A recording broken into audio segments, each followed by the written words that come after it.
کہ میں نے سینکڑوں صحیح السند حدیثیں اور روایات ہیں جو صحیح بخاری میں نہیں تھی. تو جب خود وہ لکھنے والا کہہ رہا ہے کہ میں نے ساری حدیثوں کو اس کے اندر جگہ نہیں دی ہے، تو پھر ہم کیسے کہہ سکتے ہیں کہ اس میں نہیں ہے تو نہیں ہے؟ اگر صحیح مسلم میں نہیں ہے تو نہیں ہے، صحیح بخاری میں نہیں ہے تو نہیں ہے. یہ کہاں سے ہوئی؟ وہ خود فرما رہے ہیں کہ میں نے ساری حدیثیں نہیں دی. دوسری بات یہ کہ کیا جو صحیح بخاری کا سب کچھ ہے وہ سب صحیح ہے؟ اگر صحیح بخاری میں زیادہ مناظراتی مزاج کے اوپر بات نہیں کروں گا، ایک جملہ کہوں گا، اگر صحیح بخاری میں سب صحیح ہے تو نئے ایڈمیشنوں میں ترمیم کیوں؟ صلوات کے جنرل محمد علیہ.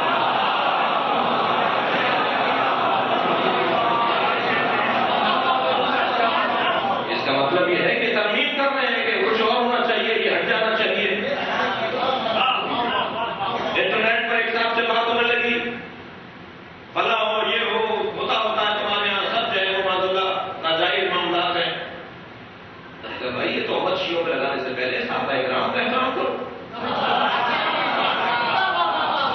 سمجھ رہے ہیں؟ کہنے کا کیا مطلب؟ میں نے کہا صحیح بخاری میں باب المطاع موجود ہے.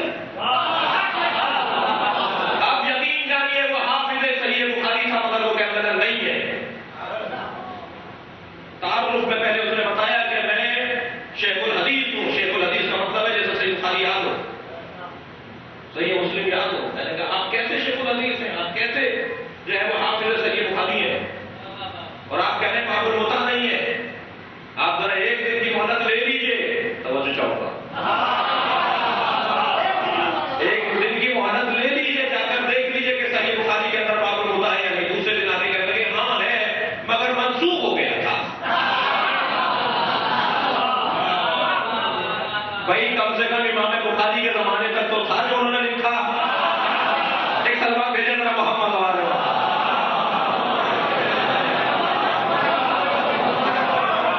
اور مطلوب اور منسوخ اگر ہوا تھا تو جس دور میں ہوا تھا اس دور کے تو بہت بعد میں امام بخاری آئے. جس بھی شخصیت نے منسوخ کیا تھا ان کے تو بہت بعد میں امام بخاری آئے. تو اگر امام بخاری سے لکھ رہے تو منسوخ نہیں تھا نا، ورنہ منسوخ چیزوں کو کیوں لکھ گئے وہ؟ تو بعد میں معلوم یہ ہوا کہ یہ وہ باب، بہت توجہ چاہوں گا، وہ باب کے جہاں پانی مرتا ہے وہ پڑھواتے ہی نہیں ہے شاگردوں کو. استادوں کو تو پتا ہوتا ہے، شاگردوں کو نہیں پتا. تو میں دل آزاری نہیں کر رہا لیکن ایک آئینہ دکھا رہا ہوں. لہٰذا صحیح بخاری نے کب کہا ہے کہ امام بخاری نے کب کہا ہے، امام مسلم نے کب کہا ہے کہ جو کچھ ہم نے لکھا ہے وہ بس یہی ہے، سب کچھ ہے، یہ ساری دنیا اس میں.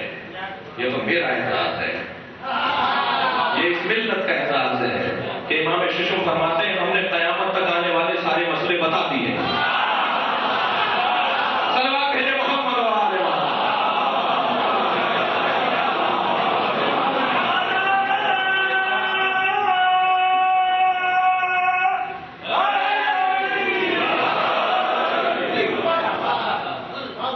پھر صحیح بخاری میں اور صحیح مسلم میں روایات ہیں. پہلی وہ بات یہ ہے خروج دجال کی روایات صحیح بخاری میں ہیں. خروج دجال کا تصور ہی نہیں ہے نظریہ مہدویت سے ہٹ کر. نزول حضرت عیسیٰ کی روایات صحیح بخاری میں ہیں اور نزول حضرت عیسیٰ کی روایت سے صرف نہیں ہے. نبی فرماتے ہیں کیف انتم، بنی ہاشم سے خاندان والوں سے خطاب کر رہے ہیں. مولا علی بیٹھے ہیں، عقیل بیٹھے ہیں، جعفر بیٹھے ہیں، اپنے چاہنے والوں سے جو خاندان کے افراد ہیں ان سے بیٹھ کر فرما رہے ہیں حضرت کیف انتم حین نزل عیسی ابن مریم وامامکم فیکم. اس وقت تمہاری خوشی کی کیا کیفیت ہوگی کہ جب عیسیٰ ابن مریم آئیں گے اور ان کے امام تم میں سے ہوں گے. روایت ہے صحیح بخاری کے اندر. ایک سلمان بھیجے ذرا محمد علیہ.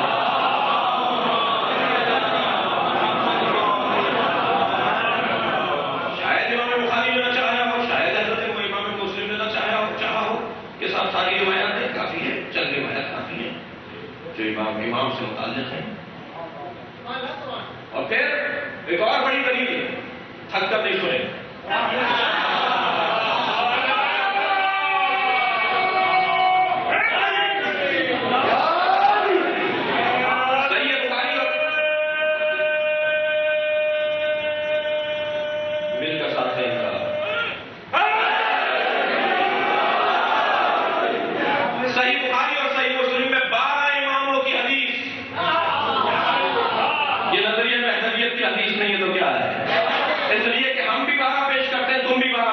معلوم ہو جائے گا کون حدیث پر عمل کر رہا ہے.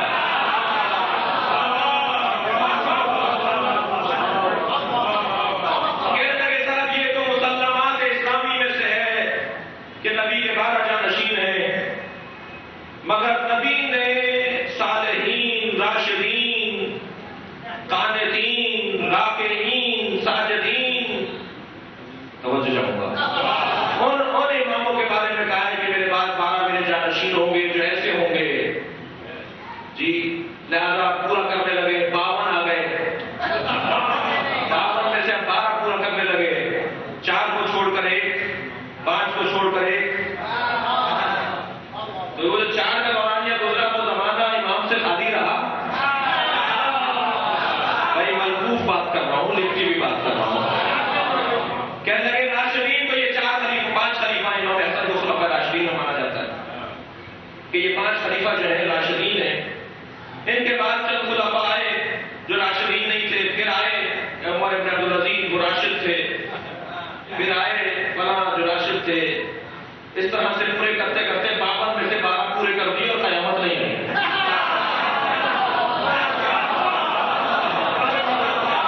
ابھی تو فرما رہے ہیں نا کہ 12ویں میں قیامت آئے گی، 12ویں میں دنیا ختم ہو جائے گی. تو دنیا تو چل رہی ہے، تو ہم نے 12 بھی پورے کر دیے. سوائے میرے اور اس وقت سب کے ملت کے کوئی اور نہیں ہے جو نظام اسلام دے رہا. ہمارے 11 کو تم نے دیکھا ہے، 12ویں کا انتظار ہو رہا ہے. صلوات بھیجے محمد والے.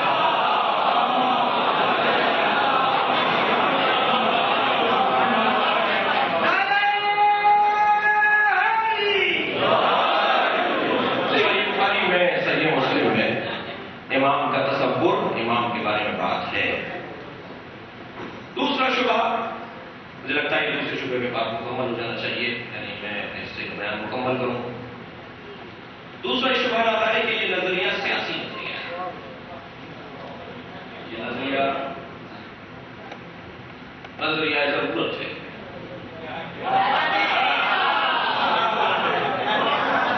یہ نظریہ سیاسی نظریہ ہے. اس لیے کہ شیعوں کو مارا جا رہا تھا، شیعوں کو کچلا جا رہا تھا. شیعہ مختلف ادوار کے اندر ظلم کا نشانہ قرار دیے جا رہے تھے. کہیں ایسا نہ ہو کہ یہ لوگ اپنا دین چھوڑ دیں، مکتب چھوڑ دیں، نظریہ چھوڑ دیں، اہل بیت کو چھوڑ کر چلے جائیں. لہذا نے کہا کہ آج برا وقت ہے، گزار لو، کل اچھا ہے. آج مشکل میں ہو، کل آسانی میں رہو گے. کل آنے والا وقت بہت اچھا ہے، آج پریشانی سے. تو یہ سیاسی بات کی ہے کہ لوگوں کو لگا دیا ایک کام پر، اللہ لوگوں کو لگا دیا کہ صاحب امید سے جیت رہو. تو اس کے جواب بھی بہت سارے ہیں. خود قرآن مجید، احادیث، عقل، اس لیے کہ جواب ہمیں کم سے کم 3 ورنہ 4 منابع سے دینے ہوتے ہیں. اگر جواب کا بھی تیار کرنا ہو کوئی بچہ، کوئی طالب علم، تو 4 اس کے بیس اور بنیادیں ہونی چاہیے. 4 ستونوں پر جواب کی عبارت تیار ہونی چاہیے. سب سے پہلا ستون ہے قرآن. میرے پاس دلیل قرآن سے ہونی چاہیے، پھر حدیث، پھر عقل. اگرچہ بعض نے عقل کو قرآن سے بھی پہلے رکھا ہے، اس لیے کہ قرآن عقل سے ہٹ کر بات نہیں کرتا، عقل قرآن سے ہٹ کر نہیں سوچتی. لیکن ادب اور احترام میں، قرآن اور حدیث کے ادب اور احترام میں ترتیب کے اندر اور میرے وضو ترتیب کے اندر تیسرا درجہ دیتے ہیں عقل کو. اور چوتھا جو منبع اور منابع ہے وہ ہے اجماع. سمجھدار پڑھے لکھے لوگوں کا اتفاق، معاشرے کے سمجھدار سلجھے ہوئے لوگوں کا اتفاق. یہ خود ایک دلیل ہے. اللہ کے وجود پر بھی ان 4 چیزوں سے دلیل ہے. اور اللہ کے وجود میں چوتھی چیز سے کیا دلیل ہے کہ جتنے بھی تاریخ میں نبی آئے ہیں اپنے زمانے کے سب سے زیادہ محترم، سب سے زیادہ قابل، سب سے زیادہ عالم، سب سے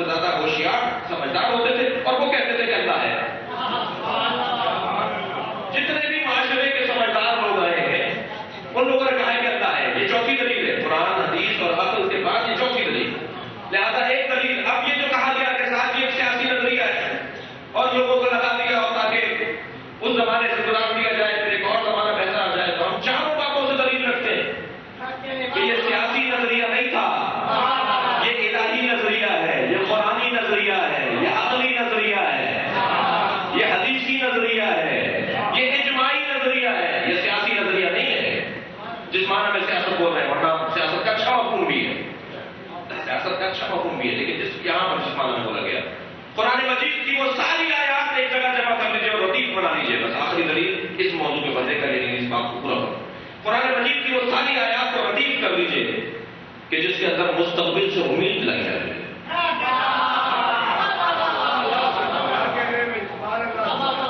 جی ہر عذر کے بعد ایک یسر ہے. جی وَلَقَدْ كَتَبْنَا فِي الزُّبُورِ مِن بَعْدِ الذِّكْرِ أَنَّ الْأَرْضَ يَرِثُهَا عِبَادِيَ الصَّالِحُونَ. ہم نے لکھ دیا ہے کہ مستقبل نیک اور صالح بندوں کا ہے. ایک جگہ قرآن کہتا ہے کہ قیامت اس وقت تک نہیں آئے گی جب تک اصحاب معدودات نہ آ جائیں. گنتی شدہ، یہ میں نے پچھلے درسوں میں بیان کیا ہے. اس وقت تک قیامت نہیں آئے گی جب تک اصحاب معدود نہ آ جائیں. گنتی عدد والے یعنی چند لوگ، تو سارے مفسروں نے لکھا ہے کہ یہ 313 ہے. یہ اصحاب معدود ہیں، عدد شدہ، گنتی شدہ افراد. قرآن مجید میں جتنی بھی آیات مستقبل کے بارے میں، مستقبل بہتر ہونے کے بارے میں، وہ نظریہ بہتریت کی امداد ہے. اسی طرح احادیث پیغمبر میں یہ مسلم حدیث ہے، یہ نظریہ ہے، ضرورت نہیں ہے، بلکہ نبی فرما رہے ہیں کہ اگر زمانہ ظلم و جور سے بھر جائے تو اللہ قیامت سے پہلے آخری دن کو اتنا طویل کر دے گا. وہ دن عام دنوں کی طرح نہیں ہوگا، وہ اتنا طویل دن ہو جائے گا کہ دنیا کے چپے چپے پر انصاف پہنچے گا. دنیا کے کونے کونے سے ناانصافی کو ختم کیا جائے گا. اور فرمایا کہ وہ جو دنیا کے چپے چپے پر انصاف پہنچائے گا وہ میرا فرزند مہدی ہوگا. صحیح بخاری صحیح مسلم میں اگر لفظ مہدی نہیں ہے تو اور کتابوں میں ہے، وہ بھی میری کتاب نہیں ہے، آپ کی کتاب ہے. ایسا نظریہ میں آپ جن سے بات کر رہا ہوں، نظریہ مہدویت عقیدہ ضرورت نہیں. عقل بھی اسی بات کو مانتی ہے، اور عقل کی دلیل یہ ہے کہ اگر یہ مان لیا جائے کہ یہ نظریہ نہیں ہے، شبہ اس کے اوپر ڈالنے والا ڈالا، یہ نظریہ نہیں ہے، یہ نظریہ ایک فرضی نظریہ ہے، تو معاذ اللہ سب معاذ اللہ نظام توحید، اللہ کا دیا ہوا نظام عطائے پروردگار وہ فیل ہو جائے گا، وہ ناکام ہو جائے گا، شیطان جیت جائے گا، باطل جیت جائے گا. جی لہذا ماننا پڑے گا شیطان جیت جائے گا. پروردگار عالم نے سے جو شیطان نے چیلنج کیا تھا وہ جیت جائے گا، اور اللہ کہہ رہا ہے تو میرے مخلصوں کو نہیں پہچان سکتا، مخلصوں کو نہیں کر سکتا. جی لہذا ماننا پڑے گا کہ یہ نظریہ ہے، اس لیے کہ اگر یہ نظریہ نہ ہو تو نظام عطائے نظام پروردگار جو اللہ کا دیا ہوا نظام ہے اس نظام میں رکھنا آتا ہے. ایک وقت آئے گا کہ جب لوگ چین سے رہے، اور عزیزان اکرامی یہی سبب ہے کہ جب طے کر لیا 12 نہیں 1200 ہوتے، کہیں تو گنتی رکتی، عادیان دین کی کہیں تو گنتی رک نہیں تھی نا، عقل کا تقاضا ہے. لیکن اللہ نے 12 پر کہا کہ 12 میں کرنا کر پوری کائنات کو ختم کر دوں گا، 12واں آخری ہاتھی ہوگا، 12واں آخری نمائندہ ہوگا ہمارا. تو جب 11 کے ساتھ وہ ظلم و زیادتی ہوئی تو پروردگار عالم نے بعد میں وہ رحمت رکھ دیا کہ میں اسے جب بھیجوں گا کہ جب معاملات حالات مساعد ہوں گے اور جب یہ آگے کرے گا تو لوگ اسے قبول کریں گے. اللہ کے نظام یعنی نظام ہدایت، ہدایت کا نظام اللہ کا نظام ہے، اللہ کی ذمہ داری ہدایت دینا. نظام ہدایت پروردگار میں رکھنا آ جائے گا اگر ہم نظریہ مہدویت کو نہ مانیں.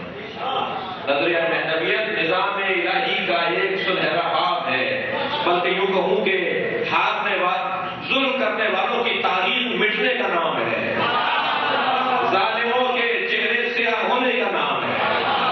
خوب آزادی کے ساتھ ظلم کر کے بتاؤ کہ کس حد تک جا سکتے ہو، پھر ایک مہدی آئے گا جو عدل و انصاف کو عام کرے گا. کل قیامت میں اگر تمہاری طرف سے یہ پیغام آ جائے کیا یہ ہم تو یہ بھی کر سکتے تھے، کر کے دکھا دیا تم نے.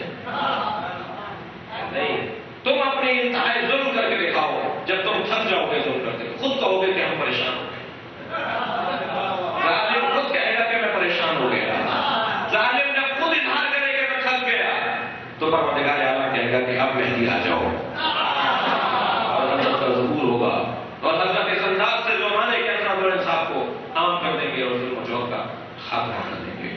شبہات کے اندر اور بہت سارے شبہات ہیں جن میں سے ایک شبہ صرف ایک اور ایک شبہ یہ ہے کہ جس کی ولادت سری ہو، جس کی ولادت وقفی ہو، اس کی ولادت پر تواتر کو کیسے مانا جا سکتا ہے؟ تواتر جو ہے وہ نہیں ہو سکتا کہ جو کام چھپ کر ہوا ہو، جو کام مخفی ہوا اس کے اوپر تواتر نہیں ہو سکتا. اس نے جواب دیا ہے تواتر کا مطلب مجمع لگانا نہیں ہے. تواتر کا مطلب ہے یقین کا حاصل ہونا. اگر 2000 آدمی ایک بات کہہ رہے ہو اور مجھے یقین نہ ہو رہا ہو تو وہ تواتر نہیں ہے. اور 5 آدمی ایک بات کہہ رہے ہو اور سب کو یقین آ جائے تو اسے تواتر کہا جاتا ہے. صلوات بھیجے محمد وآلہ محمد. اور اسی انداز سے اور بھی بہت سارے شبہات. سلام ہو فرزند زہرا پر. شوال کا مہینہ ہے، جنت البقیع کے ختم ہونے کا مہینہ ہے. 8 شوال مکرم 1926 1844. اللہ اکبر. وہ قبریں آج بے چراغ ہیں. برابر میں بڑی بڑی عمارتوں میں فانوس روشنیاں، طرح طرح کی لائٹیں، چلملاتی ہوئی عمارتیں. لیکن ان تمام عمارتوں کے درمیان 5 معصوموں کی خبریں، 4 اماموں کی خبریں، ایک جناب زہرا کی خبر بغیر چراغ کے ہے. قبروں میں چراغ نہیں ہے، بے چراغ قبریں ہیں. آج ان کی شبیہ درگاہ جو ہم بناتے ہیں وہ کتنی روشن ہوتی ہے، لیکن خود اصلی خبروں پر کوئی چراغ جلانے والا نہیں ہے مگر انہیں اجازت نہیں ہے. ان پر پابندیاں ہیں، وہ پہنچ نہیں سکتے خبروں تک. اللہ وہ بڑا سخت ہے صاحب الزمان کے اوپر، بڑا سخت ہے صاحب الزمان پر. میرے مولا خانہ کعبہ کی دیوار سے کھڑے ہو کر اعلان ظہور فرمائیں گے اور اس کے بعد ان قبروں کی تعمیر کا اہتمام کریں گے اور شاید اپنی مادر گرامی کی قبر پر جا کر اجازت لیں گے. اور وہ روایات بہت تعداد میں زیادہ ہیں کہ امام ظہور کے بعد جنت البقیع کے حوالے سے کیا کریں گے اور روضہ نبی کے حوالے سے کیا کریں گے. لیکن اتنا ضرور ہے کہ آج جب قبر زہرا پر، قبر امام سجاد، امام باقر، امام حسن، امام ششم، امام صادق کی قبر پر جب بے ادبی کرنے والے جاتے ہیں، جوتوں کے ساتھ قبر کے قریب کھڑے ہوتے ہیں، بے ادبی کر رہے ہوتے ہیں، تو اس وقت صاحب زمان کی کیا کیفیت ہوتی ہے. اللہ و اہل بیت عصمت و طہارت کو جنازے اور میت کا احترام بہت عزیز ہے. جنازے کا احترام بہت عزیز ہے اہل بیت کو، اس لیے کہ مولا علی نے بیوی پہ جلتا ہوا دروازہ برداشت کر لیا. مولا علی نے جناب زہرا پر اٹھنے والا ہاتھ، بیوی کے بازو کو جس نے برہم زدہ کر دیا، وہ میرے مولا نے برداشت کر دیا. میری بیوی کی 2 پسلیاں ٹوٹی ہوئی تھی. سلمان خدا کسی سلمان فارسی کہتے ہیں کہ میں کوچے میں تھا، علی میں غسل دے رہے تھے تو میں نے علی کے چیخ کے رونے کی آواز سنی. بیوی کی تدفین کے بعد کہا، اے مولا آپ اصغر الصابرین ہیں، آپ ایسے روئے کہ گلی تک رونے کی آواز آئی. حضرت فرمایا سلمان غسل دیتے ہوئے جب میرا ہاتھ رسول کی پسلیوں پر آیا تو سیدہ کی 2 پسلیاں ٹوٹی ہوئی تھی. مجھے فاطمہ نے نہیں بتایا، یا علی میرا پہلو شکستہ ہے. جس مولا نے یہ مشکل برداشت کی ہو، یہ مصیبت برداشت کی ہو، جب میرے مولا کو جناب زہرا کی تدفین کے بعد معلوم ہوا کہ کچھ لوگ ہیں جو قبر ڈھونڈ رہے ہیں اور کہتے ہیں کہ علی نے نبی کے جنازے میں بھی ہمیں نہیں بلایا، ہمارا انتظار نہیں کیا، نبی کی بیٹی کے جنازے میں بھی ہمیں نہیں بلایا. حضراتوں بڑی تمنا ہے نا انہیں جنازے میں شریک ہونے کی، بڑا اعتراض ہے نا امت کو کہ ہمیں جنازے میں نہیں بلایا جاتا. نبی کے جنازے میں 13 یا 11 افراد سے زیادہ نہیں تھے. مولا نے ان کا انتظار نہیں کیا. مولا والی سے پیغمبر تھے، مولا نے غسل و کفن کر کے نبی کی تدفین کا عمل مکمل کیا. اور پھر بعد میں کہا تو یہ کہا کہ ہاں یہ گھر والے تھے، انہیں کا حق تھا یہ کرنے کا. لیکن جناب زہرا کی جب شہادت ہوئی بیوی نے فرمایا میرے جنازے میں کوئی شریک نہ ہو، میرے جنازے میں کوئی شریک نہ ہو، میرے جنازے کو رات کی تاریکی میں اٹھائیے گا، میرے جنازے میں حسن و حسین کے علاوہ کوئی نہ ہو۔ البتہ جب بیوی نے کچھ کی اجازت دی مولا کے کہنے پر، جن میں سلمان ہے، حذیفہ یمان ہے، پاک کا کہنا ہے 5 آدمی تھے جناب زہرا کی تدفین کے اندر، لیکن بیوی نے فرمایا میرے جنازہ رات کی تاریکی میں اٹھایا جائے۔ انہیں اعتراض ہوا، امت نے اہل بیت پر اعتراض کیا کہ 5 جنازے اس گھر کے اندر ہوئے، ایک جنازہ جناب رسالت باپ کا، ایک جناب زہرا کا، ایک مولا علی کا، مولا علی کے جنازے میں نہیں بلایا، پھر اعتراض ہوا اہل بیت نے ہمیں نہیں بلایا، بڑا اعتراض تھا، نبی کے جنازے میں نہیں بلایا، زہرا کے جنازے پر نہیں بلایا، تمہیں اعتراض تھا نا، تم محبت کر رہے تھے نا، تم چاہتے تھے جنازے کو دفناؤ، یہی مطلب ہوا، تو ہم نے چوتھے جنازے میں تمہیں بلا لیا، امام حسن کے جنازے پر تیر مار دیے، تو جنازہ اٹھانا چاہتے ہیں، تم تو نبی کے اولاد کا جنازہ اٹھانا چاہتے ہیں،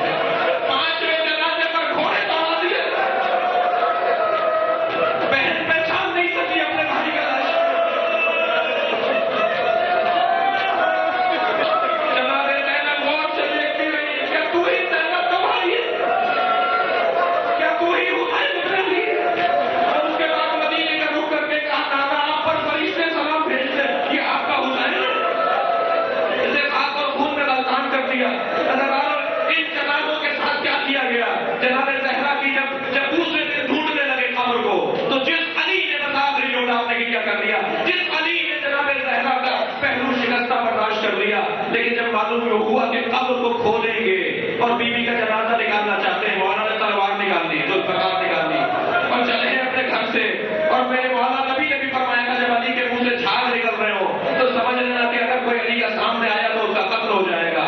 میرے مولا اس کیفیت میں جلال اور غضب کی کیفیت میں باہر آئے، ایک سامنے آنے والے نے کہا یا علی بہت سے لوگ چلے گئے قبر ڈھونڈ رہے ہیں، میں بھی ان سے مل رہا ہوں، میں بھی جاؤں گا قبر ڈھونڈوں گا۔ تو یہاں عباس قومی نے دیکھا، شیخ عباس قومی نے، کہ مولا علی اس کا گریبان پکڑ کر زمین پر ایسے پٹکا، فرمایا کہ اگر بطول کی قبر کو ہاتھ لگایا تو علی مدینے کی گلیوں کو خون سے رنگین کر دے گا۔